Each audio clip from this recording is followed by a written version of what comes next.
Hey everyone, happy Friday. I am just leaving the 6-hour transcribed interview of Alex Acosta, who was the lead U.S. attorney when Jeffrey Epstein received a non-prosecution agreement and plea deal in his case in Florida. And I have to say that the more I learn about this case and hear from the people who were involved in it, the more questions it raises, because there are questions as to why Jeffrey Epstein was not prosecuted on federal charges, why the Department of Justice under Alex Acosta decided instead to push it to the state after he said in this interview himself that he did not think that state prosecutors would put Epstein behind bars,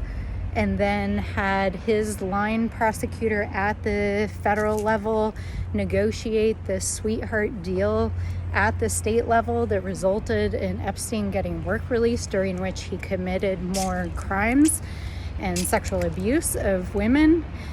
And really just a complete lack of explanation, accountability, answers about why that went down, what the motive was. You know, they had the opportunity, even under a plea deal, to negotiate a federal plea agreement, which would have resulted potentially in 5 years of incarceration for Jeffrey Epstein.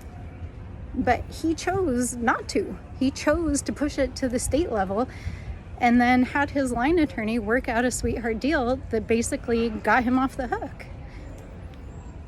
So I don't think we're any closer at this moment to really understanding what forces were at play, but it was certainly interesting to spend a day in the room hearing all of these facts directly from the prosecutor in charge at the time. So a lot to be said about the Epstein case.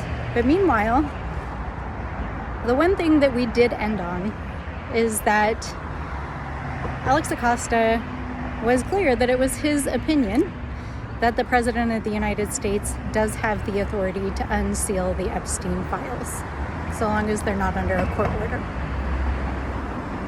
And as you know, the FBI director testified in 2 different congressional committees this week in the House and Senate and claimed the opposite. So it's very clear, as we've been saying for weeks now, that the administration is blocking the release and unsealing of these files. We do not know the full extent of why this cover-up is happening, nor what exactly they are covering up, but we are going to continue to dig. We are working on subpoena agreements with the majority to subpoena additional documents and records and witnesses, and we will go where the evidence takes us.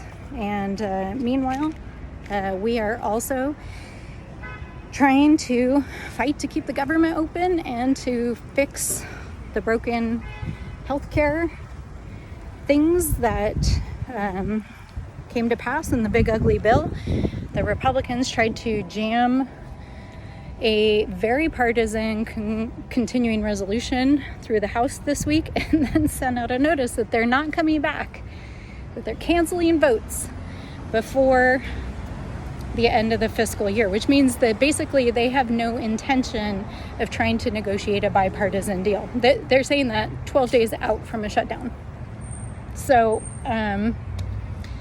yeah, it's crazy times here. Not to mention the fact that we had a hearing in Oversight this week in which our colleagues across the aisle hauled in the mayor and city council chair and AG, and on national television, you know, made fools of themselves and a Doge hearing on chemtrails. So it's been a week here in Washington, D.C. and Capitol Hill. But we are continuing the work. We've got a lot on tap. I'm headed to New York next week for Climate Week at the UN, and excited for all of the things that we're working on in the climate and clean energy and natural resources space. And we'll keep you guys updated. But in the meantime, I hope you all get some rest, and I'll see you on the other side. Bye, everyone. Have a great weekend.